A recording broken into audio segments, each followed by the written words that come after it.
I'm going to go ahead and apologize to my friend and mentor, Maggie LaCambra, right now. I'm sorry, Mags. I hope you'll still love me after you hear this story. All right, for everybody else, I will start with this. If you're listening, there's a pretty good chance for friends here, right? Aren't we? And friends can be honest with each other, can't they? There's something I need to get off my chest that's been bothering me for way too long. I'm not proud of it, but for a time, Dick Tomey helped keep me alive. Oh, he didn't know it, but during one of the toughest chapters in my life, grad school, his leadership and his compassion actually played a role in my survival. It was 1998. I was a wet behind-the-ears graduate assistant athletic trainer at the University of Arizona, alongside two other GAs, Aaron Barnett from Purdue, Mitch Doyle from Iowa. I joined the Wildcats sports medicine team with big dreams of making a big impact. And when we hired in, we were told there were 3 spots available for us. One with football, one with volleyball, and one with gymnastics. After a week on the job, the staff assigned us to our teams. I had my fingers crossed. I was hoping to land that coveted football spot. Volleyball, a decent consolation. But gymnastics? I was terrified. Tiny girls, the words serious injury and risk of death literally written on a warning label on every single piece of equipment in the gym. Lord, please let me have something other than gymnastics, I prayed. As I've since learned, I shouldn't have dared God to give me what I didn't want, because that's exactly what happened. You guessed it, I ended up with gymnastics, the very thing I prayed to avoid. But all wasn't lost. Over the next 2 years, that placement became exactly what I needed. I got to work with some incredible coaches and incredible athletes for 2 full seasons. But in 2000, I finally got my shot at football. But let's not get ahead of ourselves here. We're talking about 1998, not 2000. As the non-football GA, I had a different role. While my primary focus was gymnastics, I also helped head football athletic trainer Maggie LaCambra with a few tasks to help out for football. For instance, on game days, I got to work the visitor sideline, along with second-year GAs Cindy Michaud and Lisa McDonald. If the visiting team needed anything, x-rays, extra water, anything like that, we were there to coordinate. And I enjoyed every moment. Yet as fulfilling as that wasn't what kept me alive. Coach Tomey did. Let me explain. Now, if you're not familiar, as a grad assistant, I received free tuition for my master's degree and eventually my doctorate and a whopping $11,000 annual salary. That was barely enough to scrape by. My wife Christy and I lived in the U of A married student housing, Christopher City, a place so luxurious that it would be condemned and bulldozed the year after we moved out in 1999. We were surviving on discount groceries, 1 car, no cable, and no cell phones. Christy likes to joke that we had plenty of helper, but couldn't even afford the hamburger to go with it. Those first 2 years especially, I remember 2 things: how many hours I worked and how hungry I stayed. With just 1 car between us, I usually had to catch the city bus in Tucson, and that meant early mornings. And as a pretty poor planning and borderline poverty living grad student, I usually skipped breakfast. By mid-morning, my stomach would taunt me, growling, reminding me just how stupid I'd been not to scrape something together for breakfast. But as hungry as I was, we couldn't afford for me to eat out or buy lunch somewhere. Every once in a while, I'd manage to splurge and spring for a hot dog at the McHale Center concession stand that was open for lunch. But most days, I just pushed through till dinner when I got home, surviving on a single meal. In the Tomey era of U of A football, during seasons, Fridays and sometimes Thursdays for road trips, those were a highlight of the week. Coach Tomey ran a tradition called Scout Bowl, a scrimmage for redshirting players, walk-ons, those not expected to play in the game. Starters and guys playing in the game on Saturday would cheer on their teammates who'd worked just as hard but had no shot at the limelight on game day. It was fun, but it wasn't just football. It was a celebration, a brotherhood, a camaraderie, a moment where every player, regardless of their role, got to feel valued. And what could make a celebration better? Snacks, of course. After the scrimmage, the players celebrated with candy bars, granola bars, Gatorade, and water. As the host graduate assistant athletic trainer, during the week it was my job to order and collect those snacks from our concession storage, keep them from melting in the Tucson heat, and have them ready for Friday's Scout Bowl. I'd usually pick up a case of Reese's Cups, a case of Twix, a case of peanut M&Ms on Tuesday, maybe some granola bars, and I'd stash them under my desk, covered with a towel, to keep any would-be thieves away. Until one day that first year, that thief was me. One day, my hunger hit harder than usual. I was desperate. I was lightheaded. I stared at those snacks sitting under my desk. Surely one pack of Reese's Cups wouldn't be missed. I snuck it out, tore into the wrapper, quickly devoured, threw away the wrapper, and covered it in the trash, grateful for the relief, but deep down embarrassed by my actions. I wish I could say it was a one-time thing, but sadly, more often than not, those snacks became a bit of a lifeline. For 3 years, I relied on them more than I'd like to admit. I never knew whose idea the Scout Bowl was, or who decided to pair it with snacks. But if I had to guess, in my mind at least, it was all Coach Tomey. Scout Bowl was a shining but not isolated example. Through his leadership, he regularly fostered a sense of family, ohana that he'd learned on the islands, a culture where everyone, even those on the fringes, felt seen and valued and cared for. And looking back on it now, almost 30 years later, that culture didn't just sustain a team. Indirectly, it kept a broke grad student like me alive to work another day. So, friend, I ask you, please don't judge me. I was weak, I was hungry, and I made a series of poor decisions. I know if Coach were around to hear me tell this sorrowful tale, he'd be ashamed of me. So in the name of making amends, I'd like to offer up a public apology to Coach Brennan and the U of A football program. I did the math. I didn't swipe candy every day, but just for the sake of argument or for simple computation, we'll say 5 times a week for 12 weeks of the season for 3 years.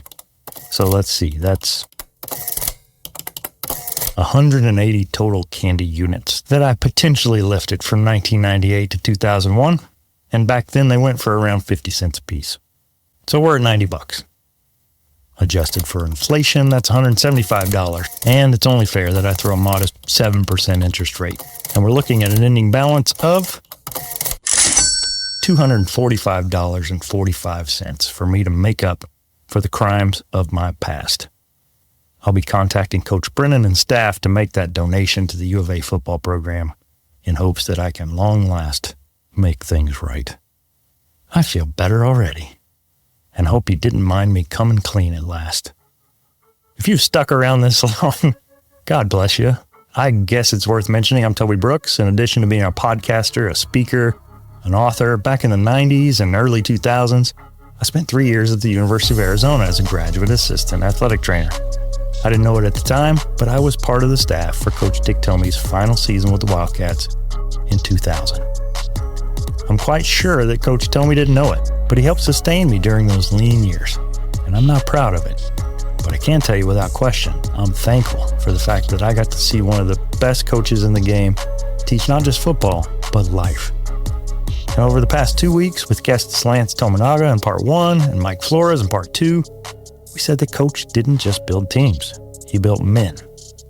But after thinking about it some more, I realized that doesn't tell the whole story. He built people. In a world consumed with trophies and banners and titles, Coach Dick Tomey never won a national championship. He never even won an outright conference championship. But if you talk to the people who played for him, coached alongside him, or worked with him for a time, they'll tell you, nobody shaped him quite like Dick Tomey. Sadly, we lost Coach Tomey to a brief but valiant battle with cancer in 2019. But I've been thinking about that and him a lot lately. And as I've grown up as a professional, I've found myself aspiring to lead and looking deep into the leaders of my own past that I'd like to emulate. And if you're like me, Coach Tomey is at the top of that list. Famously, Coach was frequently quoted as saying, "Football isn't complicated. People are." I think the same could be said for just about any line of work. The job isn't complex, but leading people sure is. And I've not seen many do it better than Coach. In a profession dominated by wins and losses, Dick Tomey created a legacy that endures decades after he'd coached his last game. It's that legacy that I've been thinking about ever since. How did he do it? How did he inspire so many to follow him, to believe in him, and to carry his lessons forward? Not just into their careers, but into their marriages, into their jobs, into their lives. These are questions I just can't shake. So I decided to do something about it. I've decided to dive deep into the stories of one of the most transformational leaders I ever got the chance to serve. With you joining me in this journey, we'll get to hear from the people who knew him best, his players, his staff, his family. We'll explore the moments that defined him, the values he instilled in others, and the lasting impact he left on the game and on everyone he led. We've walked with him through those early years in Indiana, his first head coaching job in Hawaii, his time at Arizona, the legendary Desert Swarm defense, and that school record 12-1 1998 squad. Finally, his return to the sidelines at San Jose State. I said earlier this would be about 10 episodes, but the deeper I get, the more I want to learn. So I make no promises. I'll backpedal on that already. We'll go as long as we need to go to keep learning. And in the process, I think we'll both not only get a refreshing chance to remember a legend, but we'll also learn what it takes to lead and love and serve our people better. You're listening to Becoming Undone.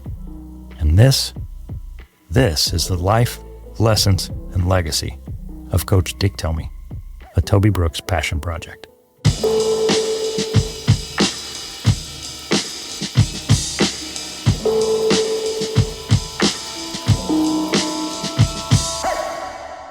Joining me tonight, man who needs no introduction, Hall of Famer, Super Bowl champion, Coach Dick Vermeil. Coach, thanks for joining me. My pleasure. My pleasure. It's fantastic. This was really grown a lot. This idea started as really just honoring Coach's legacy, talking to some players, and over the past few weeks have really had a chance to connect with some people that were instrumental in Coach's life and subsequently how he's impacted others. So I want to start at the beginning, and then that's really my reason for having you here is talking about Coach before he went to Hawaii, before he went to Arizona. So take us back to UCLA in the mid-'70s. You had a tremendous young staff, tons of remarkable things, including a young Dick Tomey. How'd you first connect, and what was your first impression of him? Well, I first met Dick Tomey when I was an assistant coach of the Los Angeles Rams, and Chuck Knox would take us over to watch spring practice at USC and UCLA and spend a day with the coaches. And Dick was an assistant coach there for, let's see, at that time it was Pepper Rogers.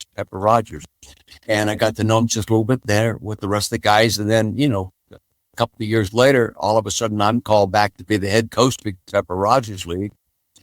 I had a month and a half, or at least a month to go or more with the Rams with my responsibilities before I could assume the head coaching position. So I kept 7 of Pepper Rogers' staff up to stay there with me and assign Lynn Stiles as to be the assistant head coach and take over and be the defensive coordinator, which he already was, and then kept the other guys. And then a month and a half or so later, I show up as head coach, and there's Dick Tomey and staff. And from then on, we just grew together, and it's really easy to grow together with a Dick Tomey type personality, type coach, type man. And I was so fortunate, very, very fortunate. And I'm so grateful today, many years later, that I made the decision to keep 7 of Pepper's 10-man staff, because the second year we beat Ohio State, number 1 team in the country, Rose Bowl. All of a sudden I'm pulled away to go and offer the opportunity to coach the Philadelphia Eagles. Yeah. So that was the time I met Dick and really got to know him. Yeah, tremendous. I have a lot of good stories on Dick, even in 2 years. He was an amazing guy. He was very intense, very compassionate with his players, very loyal to his players. He didn't want anybody else to discipline. He wanted to be the guy. I can remember being so tough on a guy that I would say, geez, nice. He defended the ball well, knocked it down, and Dick would be upset. He should have intercepted it, And he was an exceptional recruiter. Yeah. Probably our best recruiter. Wow. He could recruit. There's just I don't think he lost a player in the 2 years we worked together, and not many after that with Terry Donahue, Yeah. and we'd have recruiting parties at my house on Sunday morning out in Woodland Hills, and we had a swimming pool. And I'm sitting there helping my wife get the barbecue going and all that stuff, and I look out the window, and Dick is demonstrating pedaling techniques we have about 14 guys there, some of them defensive backs, some of other positions, and he's backpedaling, and he backpedals right into the swimming pool. Clothes, watch, wallet, everything. Okay, now that was funny enough, but only Dick Tomey would do this.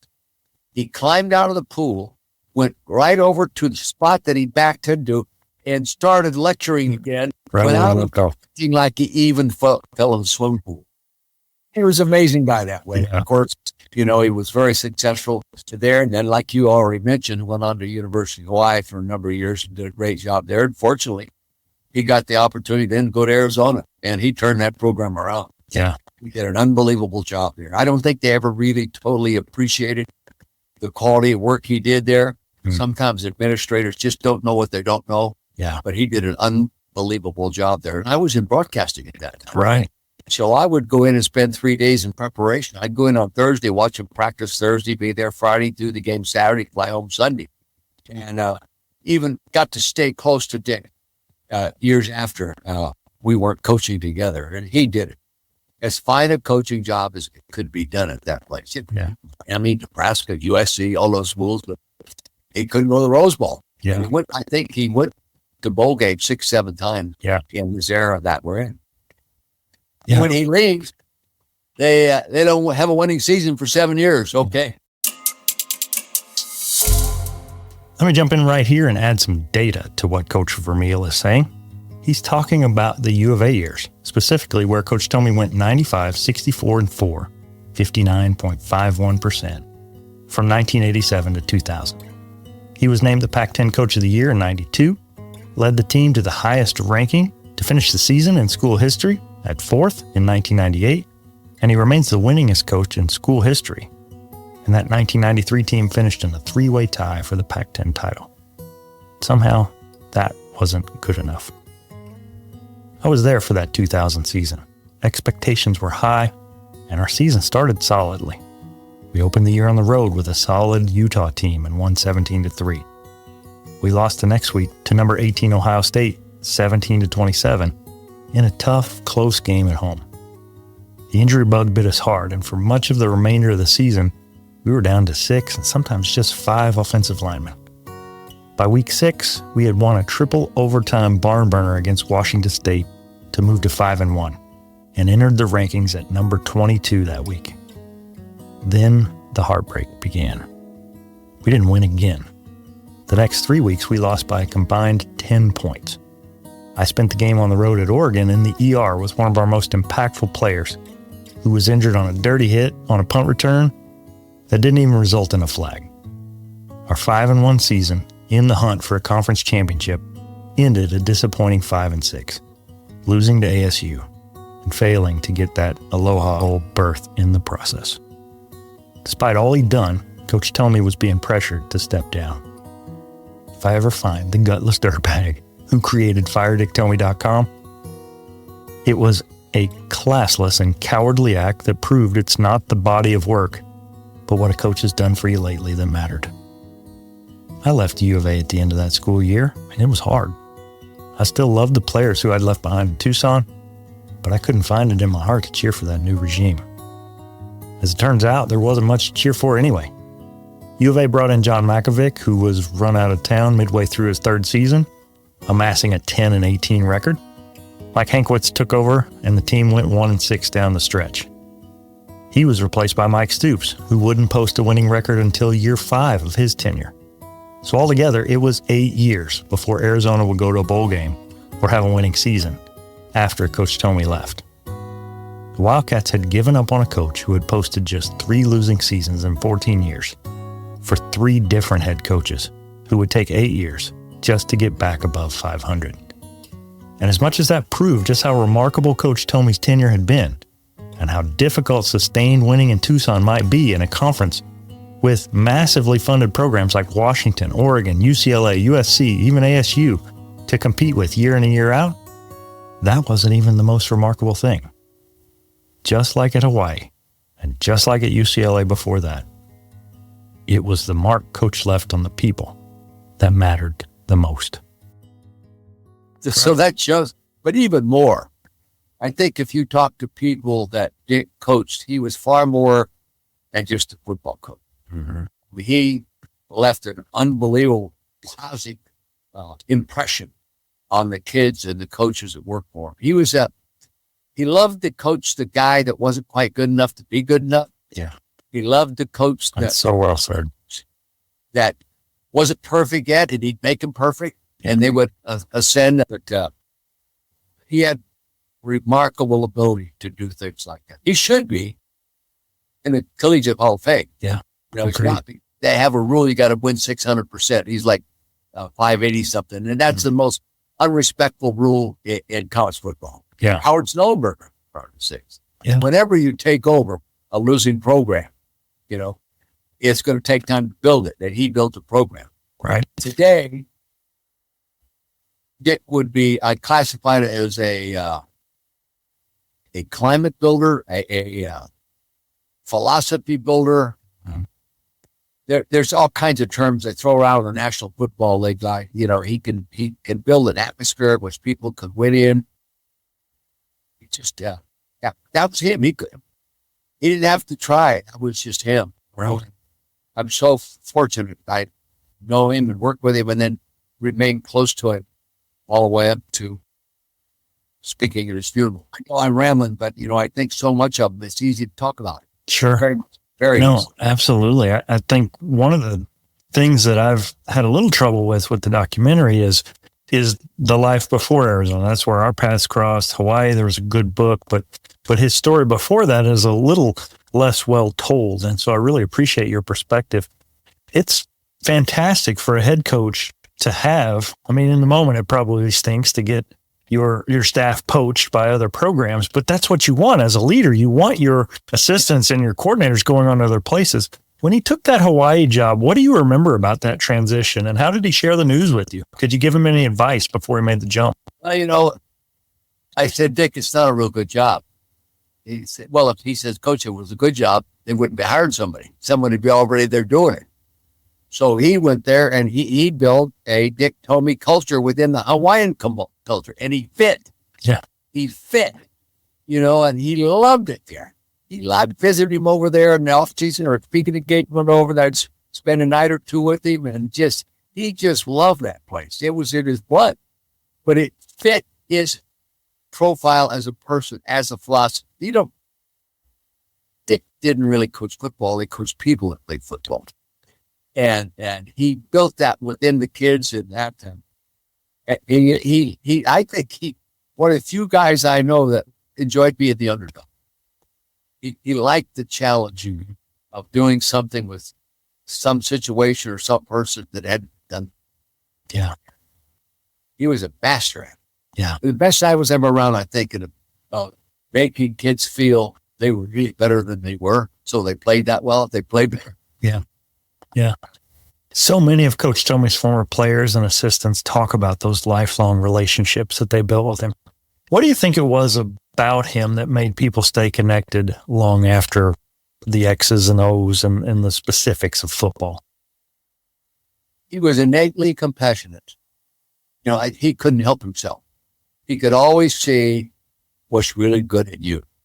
Even when you've done some things wrong and things aren't going well, maybe you're a transfer from another college or this coach on the staff couldn't get along with him, so they moved to this position. He could always see what's best in you. Sometimes before the person he was evaluating or coaching even knew it. I saw him do that just in the 2 years that I worked with him physically, day in and day out, of recruiting trails and home visits and on the field, squad meetings, team meetings, one-on-one meetings. He just was as good as or better than anybody I've ever been around doing that. And I learned from it. Yeah. I learned from him. I stole from it, because he was a great example. Yeah. A great example of how to communicate with people. That doesn't mean he wasn't tough. Right. Oh, he could be tough, but someone else better not criticize that guy. It was his baby. For sure. You've no doubt been around some characters in football, and I love the story you shared of the pool deck and climbing out and picking up right where you left off. Any other classic Dick Tomey stories that make you laugh to this day? Yeah. Very first recruiting trip, home visit. One of Dick's guys out in Orange County. I'm a head coach at UCLA. I'm making a home visit. We stop. We have to eat before we get to the house. We stop 5:30, 6 o'clock to eat dinner. And I think it was called Marie Callender's Pie Shop. That's where he wanted to stop. So I go in, I order a hamburger type thing for dinner. Okay. He orders a piece of pie. He said, what are you having for dinner? I said, I'm having pie. I like dessert much better than I like anything else, so I always have it first. So help me God. He ate 2 pieces of pie. I ate a hamburger and a piece of pie. Maybe. Very logical. Yeah. I think what I like best. Hey, hard to argue with that logic for sure. You know, Dick deceivably was very intelligent guy. Very. Yeah. He never acted like he was. You know, he never tried to.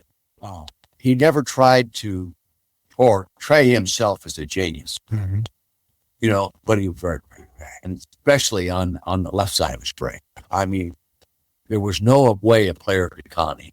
Yeah. He could read what's on that player's mind, or my mind, or anybody else who's good wit. He was always on top of things that way. Yeah. I had Coach Dino Babers on last week for an interview. He was a player for Coach Tomey, then worked as an assistant, worked his way up to offensive coordinator. And Coach Babers mentioned, like, when you saw into the depths of those blue eyes, you knew you were in trouble. Was there ever a moment when you thought about that intensity that this Tomey guy is a little crazy, in a good way, of course?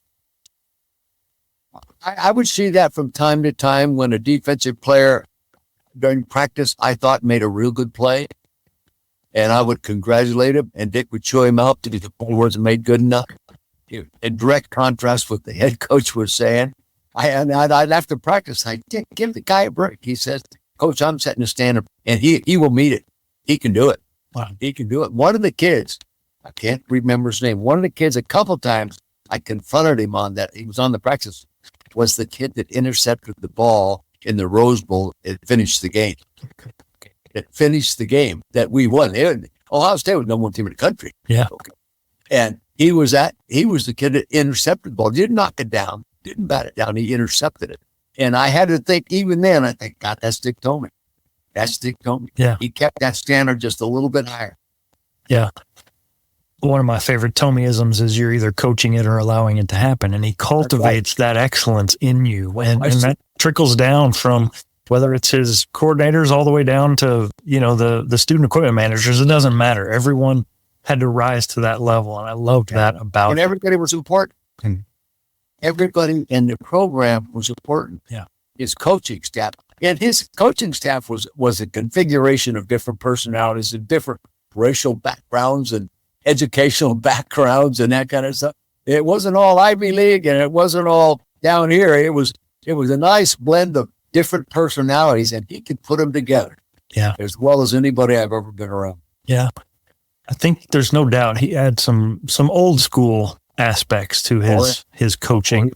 But I also think that translates and that transcends generations. Football changes from generation to generation. What do you think modern coaches could learn from Coach Tomey's approach to the game and his approach to players? Well, to be demanding and compassionate at the same time is a hard mixture. Mm-hmm. There's some guys that override the demanding side and the meaning side. I was a head coach at Hillsdale High School, and my assistant, John Gilmer, too, was coach of the varsity. And his dad had been a head coach in California for 45 years. And one day his dad was there at practice, and I asked his dad, he's 45 years of coaching. What's the most important thing? He says, a coach can't make a champ out of a guy you continually call a chump. Okay. And I never forgot that. Just I'd never forgotten things John Wooden said to me, or Chuck Knox, or George Allen, or Tommy Prothro, or the good coaches I've been around, the Rod Dowhowers, the Terry Donahues, these guys I've been around, the Mike Martzes, Al Saunders, these guys, you learn a little bit from everybody. Dick Tomey left a broad impression of a lot of things that I built into me because it fit me. Yeah.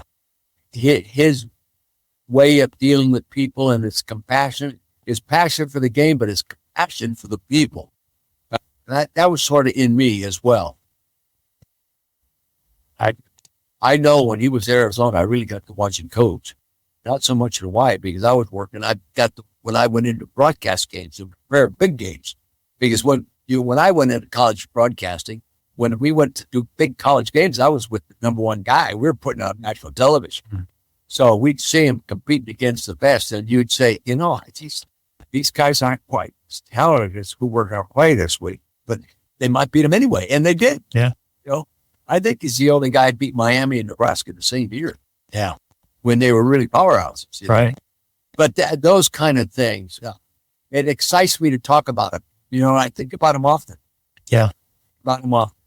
Yeah. I think in the years that have passed since his passing, his players, his coaches, his staff have really had a chance to kind of sit with and realize the impact that he had. And I think, speaking for myself, I know he had an impact on me at the time, but as I've aspired into leadership and doing other things, I realized just how the lessons he taught and the example that he gave really serves well. And it cuts across football. It's just people skills. Yeah, technically. He was no pushover as a technician, X and O's. He was excellent. And he also recognized people that were excellent, and he would allow them to be excellent. He would provide them a player in the frame of mind to be coached, to be pushed, to be demanded, to be disciplined, to be loved. Dick had no problem telling you he loved him. That was him. Well, Coach, I sincerely appreciate your time. I know you're a busy guy. Your backdrop is definitely more impressive than mine. I can tell you that. You've built a Hall of Fame career. You've impacted so many lives. Looking back, what did having a guy like Dick Tomey on your staff mean to you personally? Well, I think the accumulation of Dick Tomey and when you work with a Dick Tomey, a Terry Donahue, Mike White, these kind of guys, Rod Dowhower, these kind of guys, it doesn't leave you. It's inside you, and all of a sudden, it adds depth to what you are as a teacher, a coach, and a man. And I will always be just so grateful that I had the opportunity to really know him and know him well. I knew him on his biggest wins. I knew him on his most discouraging losses, and he would always come out right here. Yeah, he will always come out right there. And I never heard him blame anybody. I never heard him, well, this junkie, do this, he cost us sick. I never heard that kind of disguise. And I used to hear that from coaches all the time, especially me. Well, this third bird, he did that, he's coached better than that. I never heard that from Dick Tomey. Yeah. Oh, no. Yeah, Terry Donahue was the same way. Yeah. Just like I heard Troy Aikman, actually, at Terry Donahue's Celebration of Life, say that, Terry Donahue most positively influenced him in his life than any coach he was ever around. Mm-hmm. Well, Dick Tomey did that for the same caliber of people, same caliber of players, for many people as well. But they were on the same staff together. Yeah. Imagine how great that staff was. Yeah. Yeah. But, Dick Tomey is, I would say, one of the top 5 people, men coaches that I was ever around on the field. I need you to realize what high praise this is from a Hall of Fame enshrined and Super Bowl winning coach. Considered by many to be one of the top 5 all-time head coaches in NFL history, he also holds the distinction of being named Coach of the Year at 4 different levels: high school, junior college, NCAA Division I, and the NFL. He's coached alongside legends like Bill Walsh, George Allen, Chuck Knox, Tommy Prothro.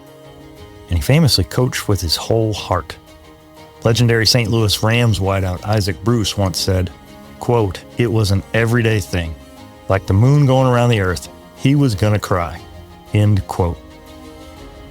I spent many of my formative years as a Cowboys fan rooting against Dick Vermeil when he led the Eagles, but I later loved to hear him call games with Brent Musburger. And I later cheered for him in St. Louis, and I celebrated his enshrinement in Canton in the Pro Football Hall of Fame. And to think that through all those experiences, all those victories, all that impact, all those incredible people, Coach Vermeil, at the tender age of 88, still recognizes Dick Tomey in his top 5. Well, that's absolutely remarkable. Men coaches that I was ever around on the field. Hey, I've coached with, for someone that was after 28 different NFL head football coaches. Yeah. So I have great admiration for him, and I'm grateful for what he passed on to me. Well, Coach, thank you so much. One last question. I've been asking this of all my guests. Coach had a brief but valiant battle with cancer. He was taken too soon. If you had a chance to sit down with him and have one last conversation, what would you share? I would share appreciation. I knew I had opportunities to visit with him when he was in a tough situation, but I can't tell you what we were actually saying at that time. But I had such respect for him, and I appreciate what he passed on to me. Okay, what he gave to me, and he's special. He's choked me up to think about it. Special. Yeah, that's well said. His impact goes well beyond the field for so many people, myself included. It's a shame. It's a shame that he is not in the Collegiate Hall of Fame. He's better football coaches than half of those guys in there, and they're all good coaches. Yeah. And it's just amazing they have that. They've done the same thing Howard Silver. Yeah.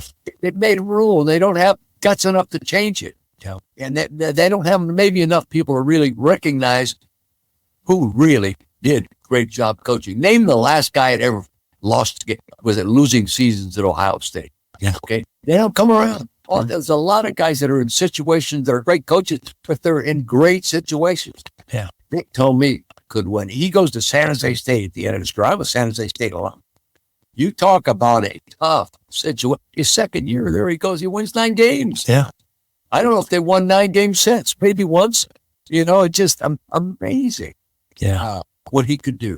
The same thing in Hawaii. I mean, programs that were strapped for resources on the national scale. And in Arizona, yeah, resources are better than Hawaii or San Jose State. But if you look at how they compare to the rest of the Pac-10 at the time, they're still, fighting with one hand tied behind their back. And you're right. Having success with those kinds of obstacles speaks to just what a phenomenal job he was able to do. Won 112 games in Hawaii. He won 112 games there. Yeah. He was coaching a WAC conference coach of the year there. Yeah. Well, Coach, thanks so much for your time. It's surreal for me to speak with you. Grew up listening to you call NFL games, so this is a real treat for me. Thank you. I appreciate the opportunity. You take care of yourself. Thanks so much, Coach. I'll just say this. Dick's son, Richie, came to the Hall of Fame when I was inducted. He was there. Yep. He'll be on the show soon. I'm finalizing details to get him on as well. So, thank you. Thanks so much. Care. What an honor and an incredible conversation with Coach Vermeil. His passion, his insight, and his deep respect for Coach Tomey were on full display. Hearing his stories from UCLA to Arizona, from the sideline to the recruiting trail, really underscores the kind of leader and mentor Dick Tomey was. He wasn't just about football. He was about people. He built cultures, transformed lives, and lest it last, it's a rare gift. And as Coach Vermeil so eloquently put it, it's one that deserves far more recognition than it's received. As I reflect back on this conversation, I can't help but think about the power of legacy. Not the trophies, not the wins and losses, but the relationships, the lessons, and the impact that echo long after that final whistle. Coach Tomey had it. Coach Vermeil has it. And if there's one thing to take away from this episode, it's this. The greatest coaches, the greatest leaders, aren't just remembered for what they did, but for who they helped others become.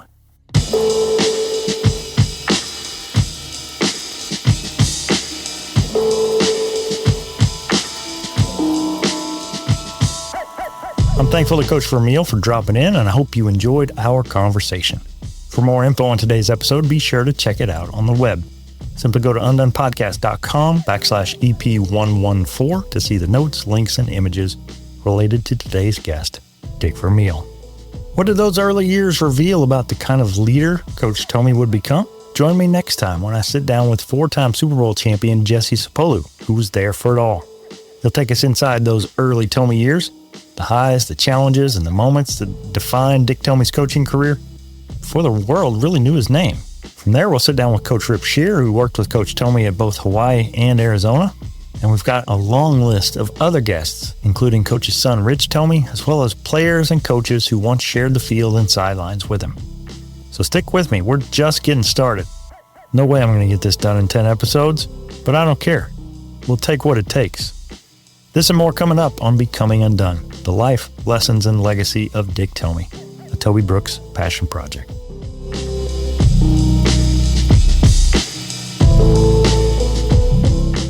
Becoming Undone is a Nitro Hype creative production written and produced by me, Toby Brooks. Tell a friend about the show and follow along on Facebook, Instagram, and LinkedIn at Becoming Undone Pod. And follow me at Toby J. Brooks on Facebook, Instagram, and LinkedIn. Check out my link tree at linktr.ee/Toby J. Brooks. Listen, subscribe, and leave me a review at Apple Podcasts, Spotify, iHeartRadio, or wherever you get your podcasts. Remember, you're either coaching it or you're allowing it to happen. Till next time, friend, keep getting better.